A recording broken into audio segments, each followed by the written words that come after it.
Hey there everyone, Erica here from Highway 49RC. Welcome back to another Crawl for a Cure preparation build video. If you guys don't know what Crawl for a Cure is, it is an RC rock crawling event held in Northern California here that supports the American Cancer Society. And it's coming up in about, I think it's like 3 weeks away now. So we're getting close. We're almost done building this thing up. Last time we installed these yaw racing shock hoops and rock sliders. As an update from last time, I did make slots on, or it's hard to see, this one you can see better. I did adjust it and drill holes so that I could actually move these in farther to match the body that I'm using. But today, we're going to be putting on some new shocks and some new links. The links aren't brand new. These are actually links off of my dad's Wraith. They are same XRC titanium links. I have some other rod ends that I'm going to be using. They should be the same length. They're bent, so I will get some high clearance out of them.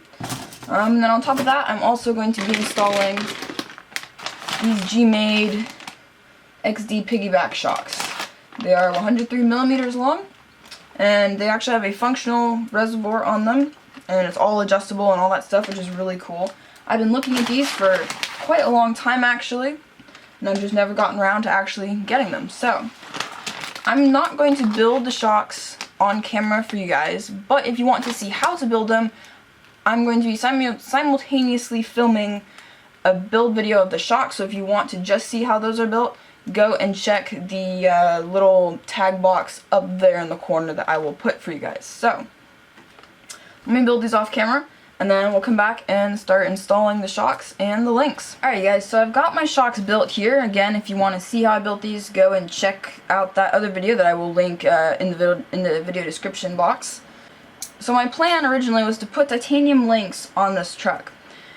But upon further inspection, these links that I have here are same XRC titanium links designed for the Wraith, and these came off my dad's Wraith. And upon further inspection, one of them, the screw part, was bent on it. So I was like, okay, it's already ruined, wouldn't hurt to try and bend it back.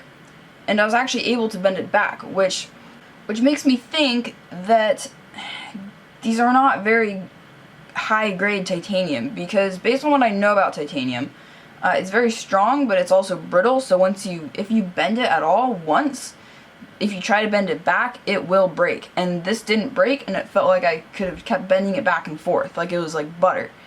So I'm not actually going to be putting these titanium links on. And also some of the other ones were pretty badly bent. I mean, more than they're supposed to be, because they're supposed to be high clearance links. And granted, my dad doesn't beat his truck that hard. So I was a little bit surprised there.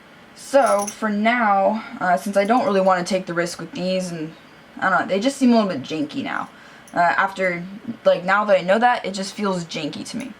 So, for now, what I'm going to do is just install the shocks and install everything with the links that I had on there before in the same way that I had it, basically, when I started.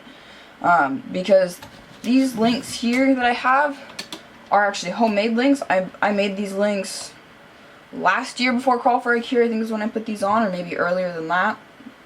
They've held up, nothing's happened to them. I mean, they're scratched obviously, but nothing's bent. I've never broken any of them, so I mean, I think I'm just going to stick with what I had, even though it's not high clearance. I mean, I think it'll be alright, so I'm just going to time-lapse assembling it all, because it just makes it a little bit easier for me and less boring for you. Just going to be putting the axles under it. Here are the axles that we've got. I'm going to be bolting in the tranny, drive shafts, and all that stuff. Getting that all bolted in pretty much and ready to go.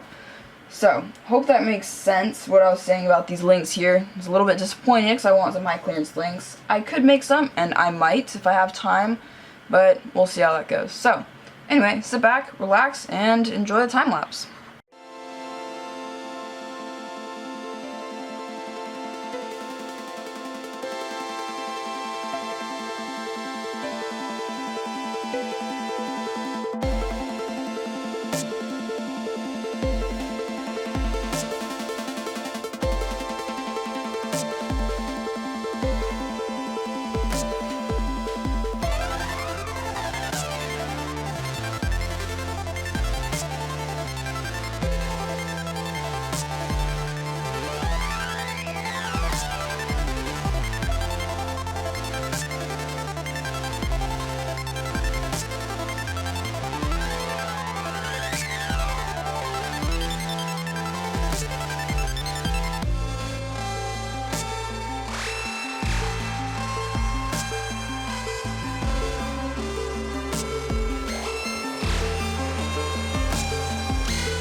there you have it, guys. There is my SDX10 pretty much finished here.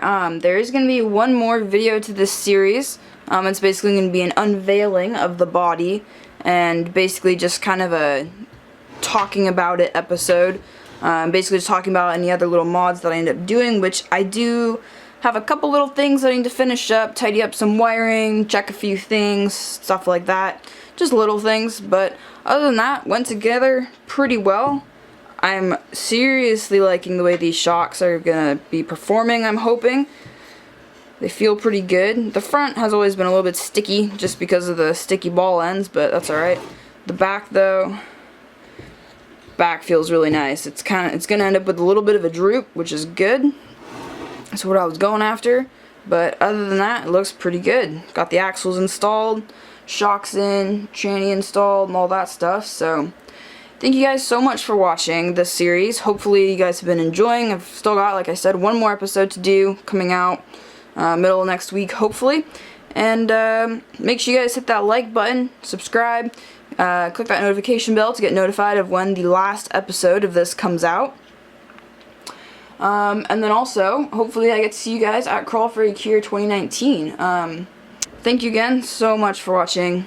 Hope you guys have a wonderful rest of your day, and I will see you next time.